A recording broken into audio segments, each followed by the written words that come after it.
Hello, I'm Toycat, and Minecraft just released a brand new update for all Bedrock platforms. It's called 1.20.70, and it's available to download right now. However, unlike most monthly minor updates, which they do release, it's not a mixture of features and bug fixes, but instead this mostly seems to be balance changes that will seriously affect how you play Minecraft after this update comes out. And as to why they would release this smaller update in this way, I have a pretty good theory that I'd like to share, but I imagine as you watch this video, you'll probably come to a similar conclusion. But first things first, let's talk about the features that are inside of this, because yes, there is a brand new update, you can download it, and it will affect quite a few things. Some of those are purely positive. So for example, the glow banner pattern will now work on a shield like it does on Java. Previously we had the glow banner pattern, but it would be weirdly cropped because a banner on a shield has slightly less space than regularly because of that weird shield outline. This is something that's been fixed, and I think it's a big improvement. A similar thing goes for the Riptide Trident, which will now be able to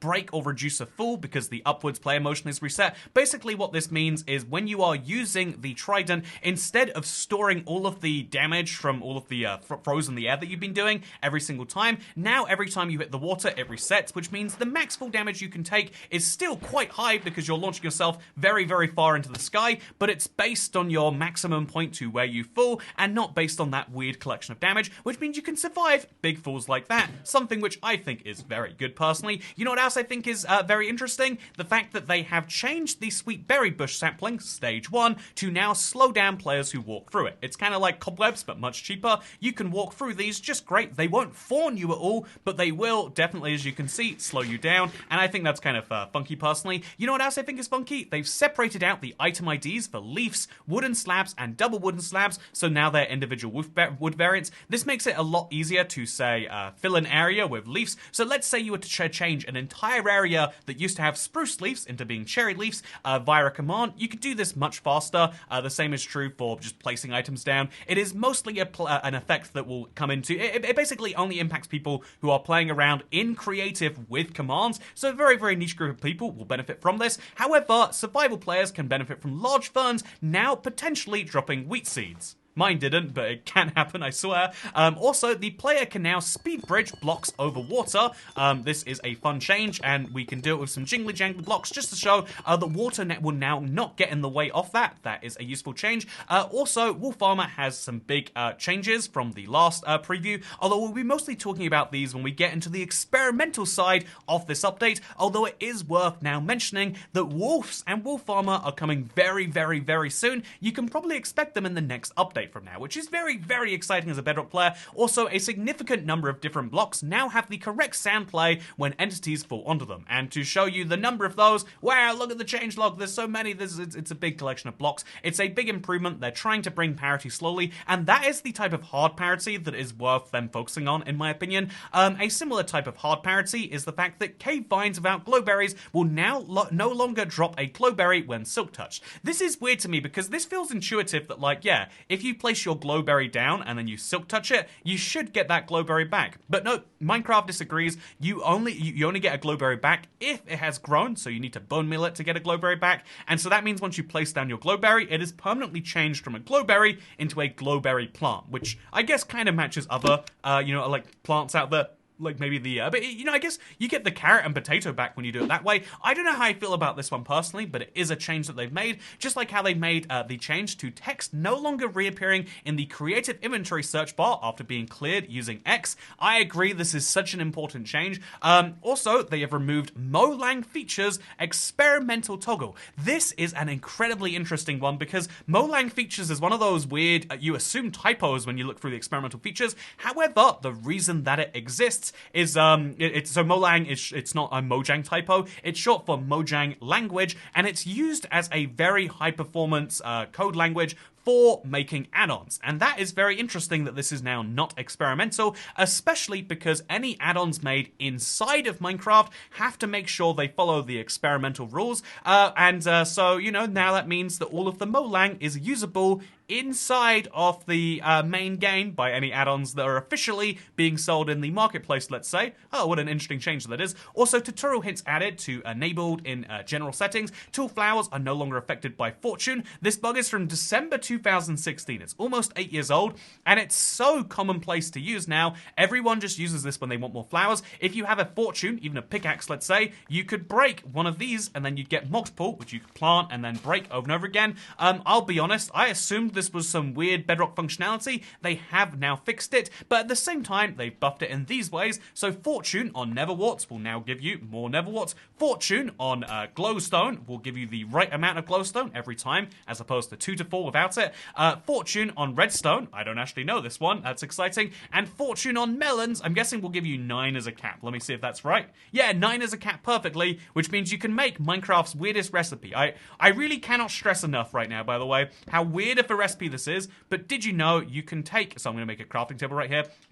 Did you know you can take 9 melons and you can sellotape them back together, or use a hammer and an axe to put them back together into another melon, which you could then fortune and get this. You would get 9, or I got 6 that time, but you can get up to 9 melons, which means you can effectively break and replace your melons, which is very, very weird. I would still recommend using Silk Touch for that. By the way, they've also renamed all the spawn eggs from spawn mob to mob spawn egg, so this is what they now look like. Chicken spawn egg, pig spawn egg, sea turtle spawn egg, and dolphin spawn egg, as opposed to the previous, where everything looked like this. Oh, how ugly that is.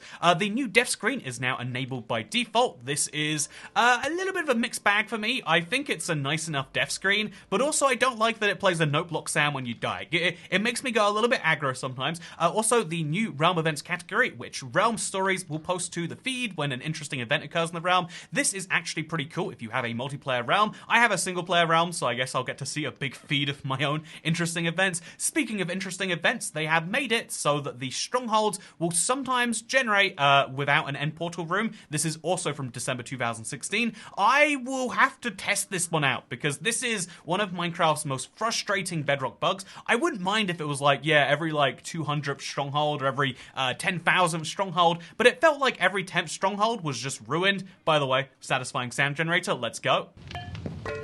Oh yeah, that's good, isn't it? Speaking of satisfying, move the end portal frame from items to nature. This is a hard one to me. Minecraft Bedrock, I love the game so much in lots of ways, but one of the dumbest things is the creative menu is grouped into just 4 tabs, and when you look through these 4 tabs, it's like, how do you separate every one of Minecraft's items into these 4? The answer is it gets really weird, and how do you decide whether an end portal frame is an item or nature? It's sort of both, because they both have to be such broad categories, because there's only 4 categories anyway. With that said, the player can now use place/use multiples of certain items while moving, such as placing boats or using fireworks.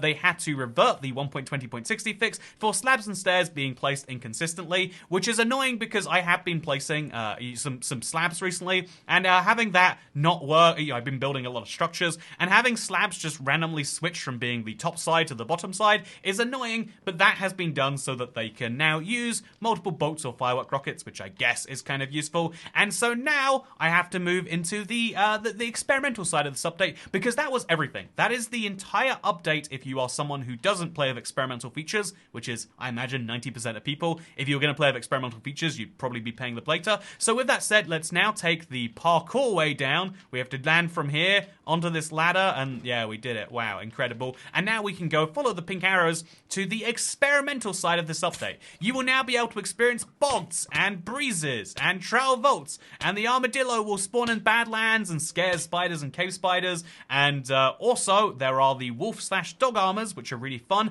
You won't be able to experience the new wolf variants even with experimental features, so keep that in mind, but you will be able to, enjoy the new variants of this, which is wonderful. And you'll also be able to use wind charges, which is very, very fun. If you haven't used wind charges yet, it is the most fun item Minecraft has added in a long time, and it's proof, in my opinion, that new features can be just as exciting as old ones. But with that said, I think that is the experimental side of this update. That is the main side of this update, and that shows that that is everything we've gone through today. It's a fairly short changelog, right? It's a fairly small update. 1.20.80 is going to be huge. Seriously, they're adding the Minecraft Live mob vote winner, and then all of the supporting supporting features to it, and then not long afterwards 1.21 is coming. But for now, this update mostly just sort of exists. It almost seems like it was a waste to release it. Why would they release one of these updates which they're specifically not releasing on Java on Bedrock? And the answer, in my opinion, kind of comes down to that one feature you might have seen earlier, which is Mojang. So Mojang becoming non-experimental means that Minecraft's plans of add-ons can move a step forward.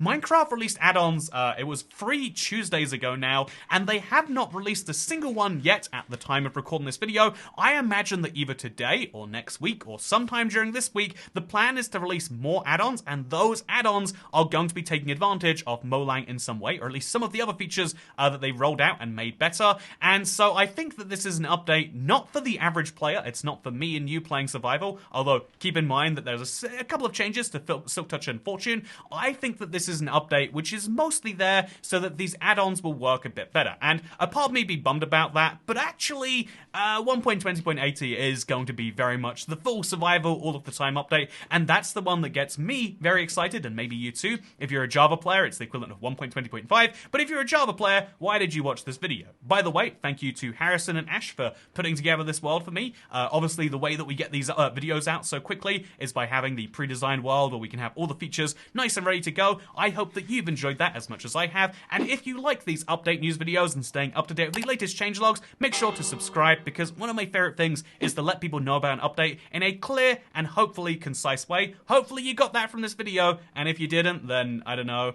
I guess you'll see me in the new add-on reviews whenever those come out. Thank you very much for watching this video. I hope you all enjoyed it, because I'll see you next time. Goodbye.